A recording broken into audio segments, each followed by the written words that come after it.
अध्याय 8 सर्वांग समता। सबसे पहले हम पढ़ेंगे सर्वांग समता क्या होती है। जब दो आकृतियां, ठीक है, एक दूसरे को पूर्णतः ढक लेती है। जैसे कि यहाँ पर मैंने यहाँ पर गोला बनाया, ठीक है, और उसके बाद इसी से ही इसके ये मान लीजिए पहला गोला है, अब मैं दूसरा गोला बना रही हूँ, ठीक है, यहाँ पर इस तरह से। तो पहला बताइए, पहला गोला कहाँ चले गया? आपको पहला गोला दिख रहा है? नहीं दिख रहा है ना? पहले गोले पर ही दूसरा गोला आ गया। तो क्या हुआ, पहला गोला को पूरी तरह से ढक लिया दूसरा गोला। यदि मैं ऐसा बनाती तो क्या यहाँ पर देखिए पहला गोला भी दिख रहा है और दूसरा गोला भी दिख रहा है, ठीक है। ये तो रही आकृति की बात। आप अपने हाथ को ही देख लीजिए। यदि एक हाथ को दूसरी हाथ इस तरह से पूरा कवर कर लिए, ठीक है, तो आपको मेरा जो पहला हाथ था वो दिखाई दे रहा है क्या? नहीं दिख रहा है, वो पूरी तरह से ढक गया दूसरे हाथ से, ठीक है। उसी तरह मान लीजिए एक चौक है, इस चौक को यदि हम दूसरे चौक से पूरा ढक देते हैं तो उसे हम क्या कहते हैं? सर्वांग सम कहते हैं, ठीक है। यदि एक आकृति दूसरी आकृति को पूरी तरह से ढक लेती है तो उन आकृति को सर्वांग सम आकृति कहते हैं, ठीक। और इस गुण को जो पूरी तरह से ढक लेती है उस गुण को ही क्या कहते हैं? सर्वांग समता कहते हैं, ठीक है। क्या कहते हैं? सर्वांग समता, ठीक है। ये जो आकृति है वो पूरी तरह से यदि ढक रही है तो इन आकृति को सर्वांग सम आकृति कहते हैं। यदि दो आकृतियां एक दूसरे को पूर्ण रूप से ढक लेती है तो उन आकृति को सर्वांग सम आकृति कहते हैं और इस गुण को सर्वांग समता कहते हैं, ठीक है। इस गुण को हम क्या कहते हैं? सर्वांग समता। सर्वांग समता के चिन्हों को हम किस तरह से दर्शाते हैं? इसका यदि हम चिन्ह देखें तो इसका चिन्ह होता है इस तरह से। यदि बराबर, ये तो क्या हुआ? बराबर का चिन्ह हुआ, है ना। लेकिन हमको क्या करना है? यहाँ पर सर्वांग समता दर्शाना है, यानी कि यहाँ पर इस तरह से हमको निशान लगाना है, ऐसे, ठीक है। तो ये क्या हुआ हमारा? सर्वांग समता। यदि आप इस तरह से निशान लगा दिए यानी कि दो आकृति क्या है? सर्वांग सम है, ठीक है। तो मान लीजिए दो आकृति आप कोई से भी ले सकते हो, एक पी ले रहे हो और एक क्यू ले रहे हो। तो यदि दोनों आकृति क्या है आपको सर्वांग सम दिख रही है तो आप इस तरह से लिख सकते हो, ठीक है। इसका ये निशान होता है। जैसे त्रिभुज का निशान क्या होता है? इस तरह से हम ट्रायंगल बना देते हैं और क्या लिखते हैं? त्रिभुज पी क्यू आर। तो हम पढ़ते हैं ना त्रिभुज पी क्यू आर। यदि चतुर्भुज है तो इस तरह से चतुर्भुज बता देते हैं और पी क्यू आर एस इस तरह से दर्शा देते हैं। तो ये क्या हमारा चिन्ह है कि ये त्रिभुज का चिन्ह है और ये चतुर्भुज का चिन्ह है। वैसे यहाँ पर ये सर्वांग समता का चिन्ह है, ठीक है। तो हमने क्या पढ़ा? यदि एक आकृति दूसरी आकृति को पूर्ण रूप से ढक लेती है तो उन आकृतियों को सर्वांग सम आकृति कहते हैं और इस गुण को सर्वांग समता कहते हैं। सर्वांग समता के चिन्ह को हम इस तरह से दर्शाते हैं, ठीक। अब पढ़ते हैं रेखाखंडों की सर्वांग समता। रेखाखंडों की सर्वांग समता। रेखाखंडों की सर्वांग समता, सबसे पहले हम तो ये देख लेते हैं रेखाखंड और रेखा क्या होती है। रेखा जिसकी सीमा जो है वो निश्चित नहीं होती है, निश्चित नहीं होती इसकी सीमा। आप रेखा कितनी भी खींच सकते हो, इतना भी खींच सकते हो, इतना भी खींच सकते हो, इतना भी खींच सकते हो, इसकी सीमा निश्चित नहीं होती। लेकिन वही आप रेखाखंड की बात करें, रेखाखंड की बात करें तो इसकी सीमा जो होती है वो निश्चित हो जाती है कि आपको 5 सेंटीमीटर का खींचना, मतलब आप 5 सेंटीमीटर का ही खींचोगे, उससे ज्यादा आप नहीं खींचोगे। यदि ज्यादा खींच लोगे तो गलत हो जाता है ना। यदि आपको क्वेश्चन दिया है 5 सेंटीमीटर का रेखाखंड खींचिए तो आप क्या करोगे? 0 से लेकर 5 में ही जाओगे इस तरह से। यदि 6 बना दिए तो क्या हो गया? गलत हो जाएगा। तो इसकी सीमा क्या है? निश्चित है। रेखाखंड आपको उतना ही, रेखाखंड, रेखा का खंडन, एक लंबी सी रेखा है उसमें से आपको सिर्फ 5 सेंटीमीटर का पर ही बनाना है तो इस तरह से आप इतना ही काटोगे तो रेखाखंड का ये क्या, रेखा का ये क्या हो गया, खंडन हो गया कि इतना आपका 5 सेंटीमीटर है और इतना कुछ भी होगा, है ना, मान लीजिए 10 सेंटीमीटर है, जो भी आपका है, ठीक है। तो इस तरह से आप क्या किए कि एक रेखा था उसका आप खंडन कर दिए, उसका विभाजन कर दिए, है ना, तो इसे ही हम क्या कहते हैं, रेखा खंड। तो रेखा जिसकी सीमा निश्चित नहीं होती, इसको हम नाप नहीं सकते हैं, है ना, ये कितना था इसको हम नाप नहीं सकते, कहीं कितनी भी आगे जा सकती है, ठीक। लेकिन वही हम देखें रेखा खंड की ओर की तो इसकी सीमा जो होती है वो बिल्कुल निश्चित होती है कि आपको उतना ही बनाना है, मतलब उतना ही बनाना है, ठीक है। तो इस तरह से रेखा और रेखा खंड में तो विभाजन हो गया, ठीक। तो यहाँ पर हम पढ़ रहे हैं रेखा खंडों की सर्वांग समता। तो मैंने यहाँ पर कहा सर्वांग समता यानी क्या कि एक आकृति दूसरी आकृति को पूरी तरह से ढक लेनी चाहिए।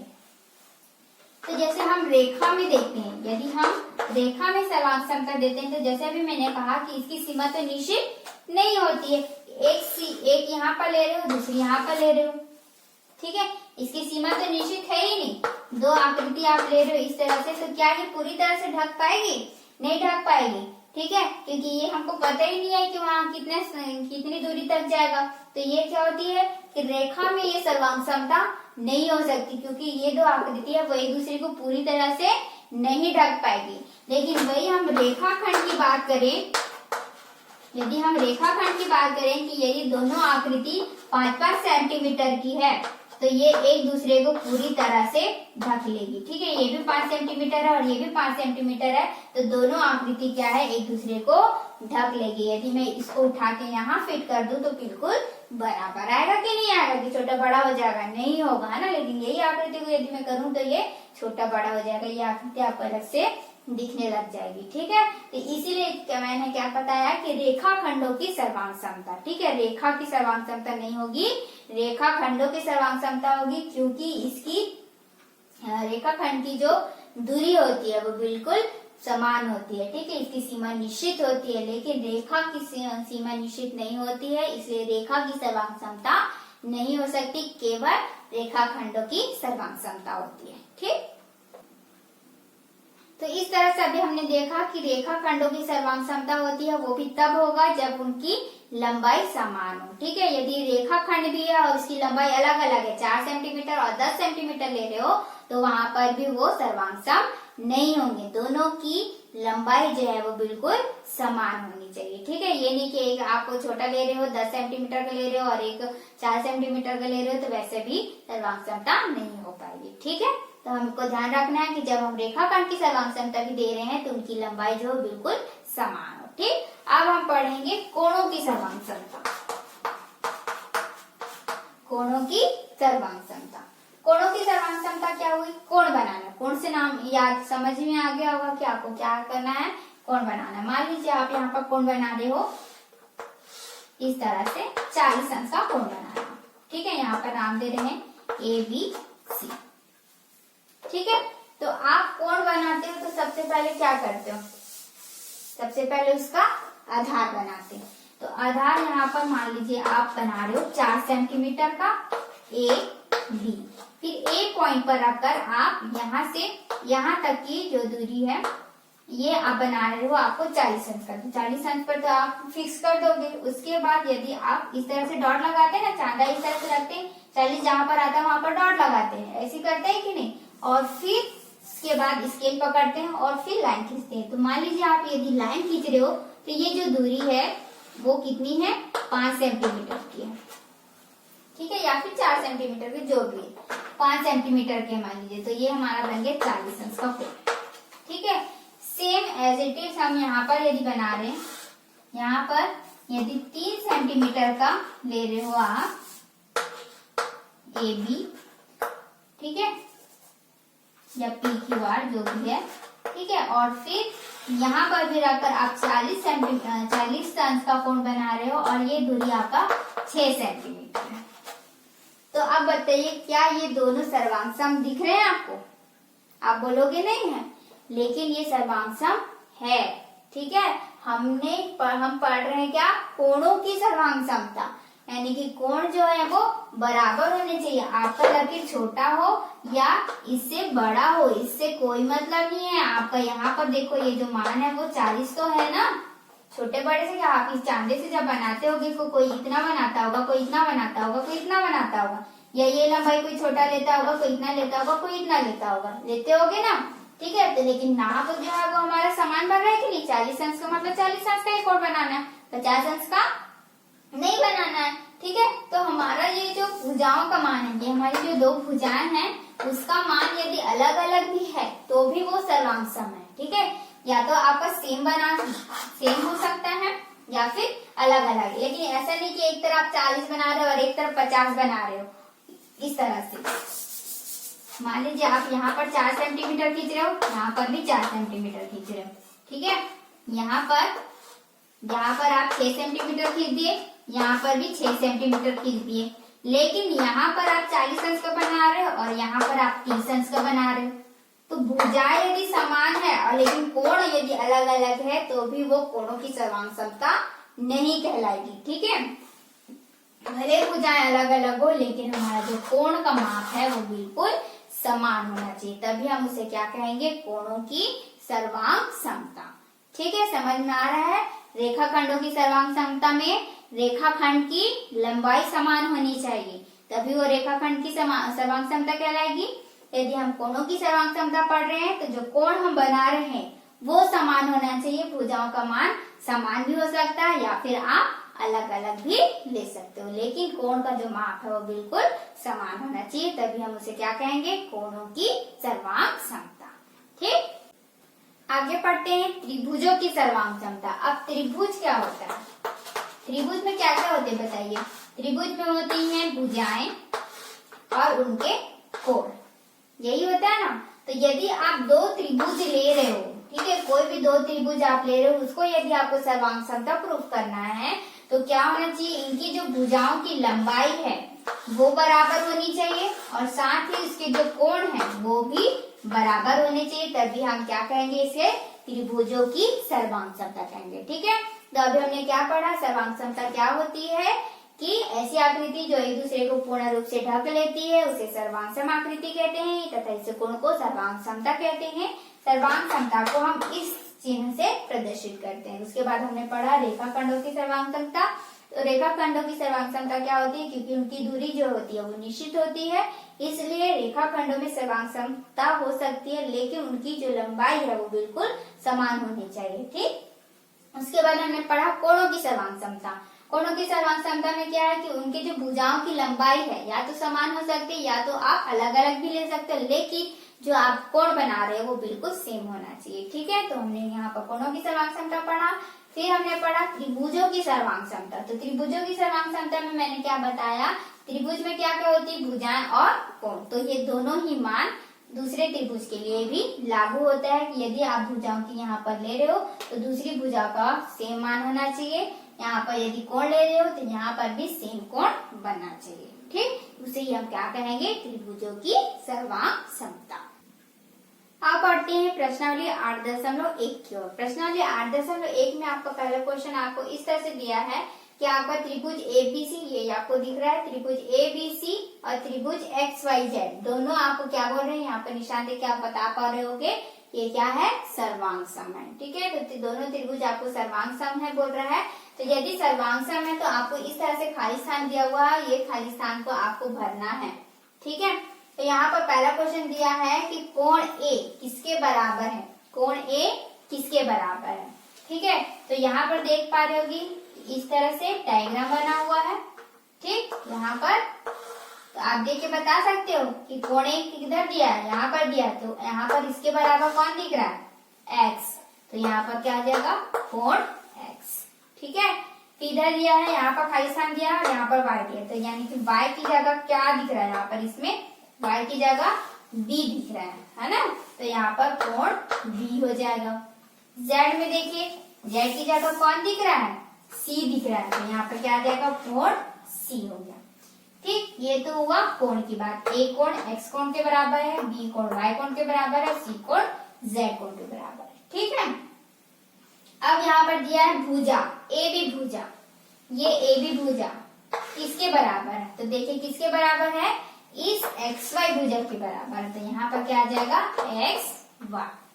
समझ में आ रहा है, ठीक है। फिर इसके क्या दिया बाद में, YZ। YZ कहाँ है, देखिए नीचे आधार की ओर है। तो यहाँ पर भी आधार की ओर कौन दिख रहा है आपको, BC। तो यहाँ पर खाली स्थान में क्या आ जाएगा, BC भुजा हो जाएगी, ठीक है। फिर क्या दिया, XZ। XZ कहाँ है, ये वाला है XZ। तो यहाँ पर भी देखेंगे ये क्या है, AC। तो यहाँ आ जाएगा AC भुजा, ठीक है। सिंपल था, आपको सिर्फ आकृति देखकर खाली स्थान में भरना था, ठीक। तो कोण A कोण X के बराबर है, कोण B कोण Y के बराबर है, कोण C कोण Z के बराबर है। AB भुजा XY भुजा के बराबर है, BC भुजा YZ भुजा के बराबर है, AC भुजा XZ भुजा के बराबर है। तो ये आपका खाली स्थान में पहला क्वेश्चन दिया था, तो इस तरह से आपको भरना है। प्रश्नावली 8.2 में आपको सेकंड नंबर का क्वेश्चन इस तरह से दिख रहा है, आकृति इस तरह से बनी हुई है।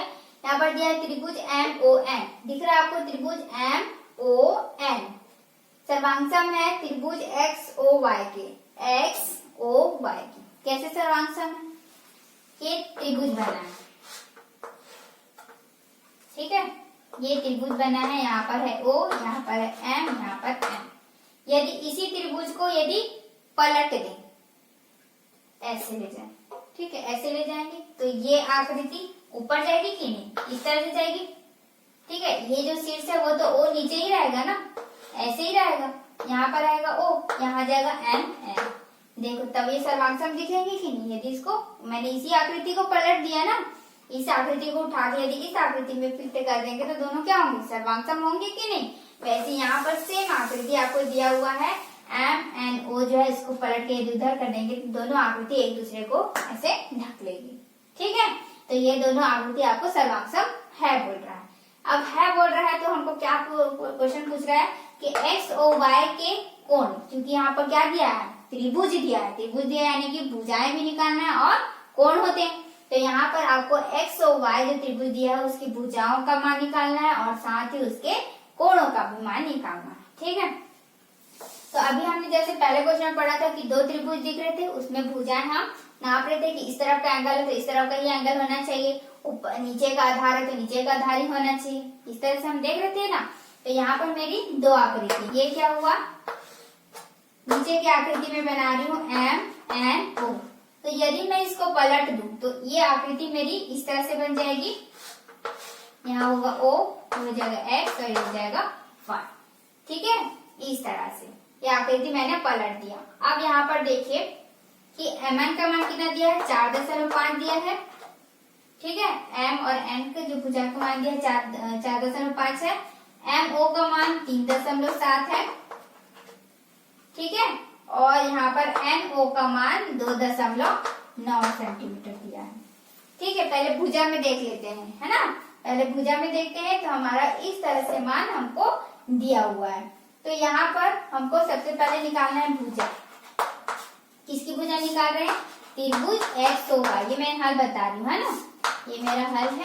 हम त्रिभुज XOY की सबसे पहले तो भुजा निकाल रहे हैं। तो भुजा यहाँ पर मैं लिख रही हूँ OX का मान सबसे पहले। तो देखिए ये तरफ की भुजा है तो इस तरफ की भुजा ही लेंगे।